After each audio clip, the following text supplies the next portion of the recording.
Sebuah rekaman video yang viral beredar di media sosial memperlihatkan situasi haru dan penuh emosi di lingkungan SLBNA Pajajaran Kota Bandung.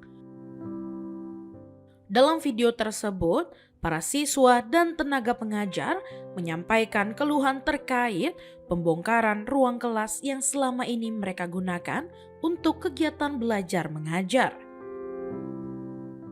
Dengan suara penuh harap, mereka meminta Presiden Prabowo Subianto agar tidak menggusur sekolah mereka.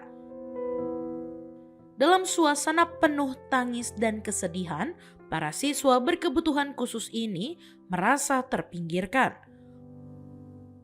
Orang tua murid dan para guru pun turut menyuarakan kegelisahan mereka.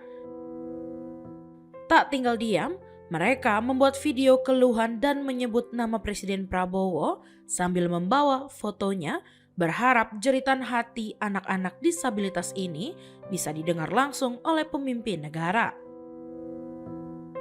Pantauan di lokasi menunjukkan suasana SLBNA Pajajaran yang lebih sepi dari biasanya. Aktivitas belajar mengajar telah selesai, namun sejumlah ruang kelas terlihat sudah dibongkar.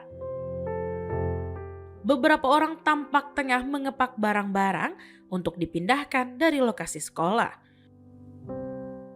Menurut Tri Bagio, Wakil Ketua Komite Orang Tua SLBNA Pajajaran, pembongkaran dilakukan secara mendadak saat para siswa sedang menjalani ujian kenaikan kelas.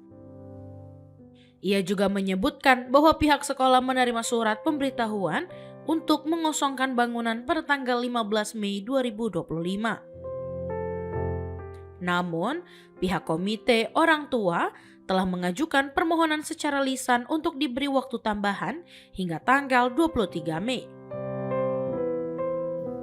Tanggal 15 harus kosong. Kami melayangkan surat lewat kepala sekolah penangguhan. Menurut lisan dijawab boleh sampai tanggal 23, tapi lewat WA ya. Tapi ketika kemarin audiensi dari DPD Pertuni Jawa Barat ternyata tidak bisa karena segera harus dibongkar. Dan ketika pernyataan kepala balai itu untuk cepat dikosongkan dan tidak bisa lagi, ternyata sudah berlangsung pembongkarannya di belakang.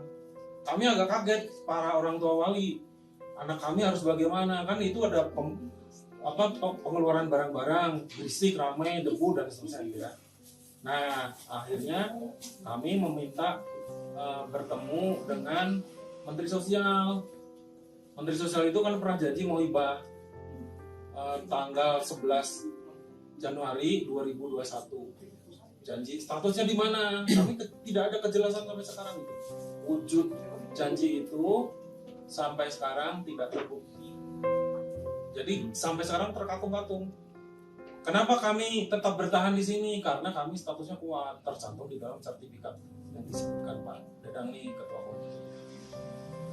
Demikian singkatnya. Nah, kalau kami dari orang tua sih, kami ya bingung, sedih. Karena anak-anak kami belajarnya bagaimana? Kalau nanti pasang tenda, hujan, ya, kedinginan, dan seterusnya. Sementara sekarang Dinas Pendidikan memberikan solusi untuk barang-barang sementara dipindahkan dulu ke Dinas Provinsi, Dinas Pendidikan ya. Untuk kelas, beberapa kelas diberi pinjam dulu SLB Sesendo, SLBP. Begitu kan? Nah itu opsi itu akan dipakai juga atau seperti apa nantinya ketika ini sudah dibangun sekolahnya? Apakah jawaban dari Kepala Balai sekolah gedung C dan D yang sekarang sedang dibongkar tidak dipersilahkan lagi SLB pakai karena itu akan digunakan untuk sekolah rakyat. Berarti nggak bisa. Itu jawaban dari Kepala Balai dari Kementerian Sosial melalui Kepala Balai.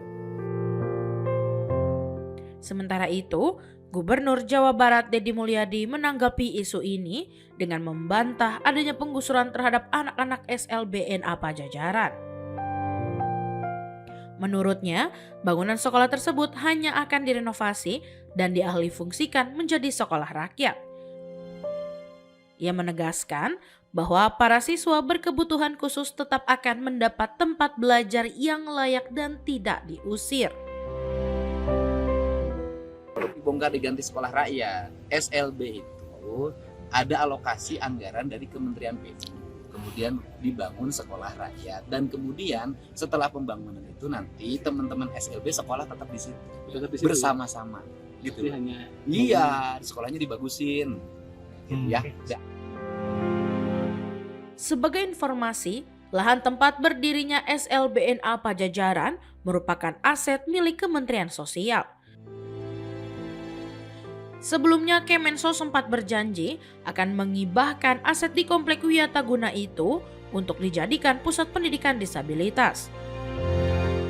Namun saat ini, lokasi tersebut justru dialihkan untuk pembangunan sekolah rakyat yang memicu kekhawatiran dari para siswa, guru, serta orang tua murid.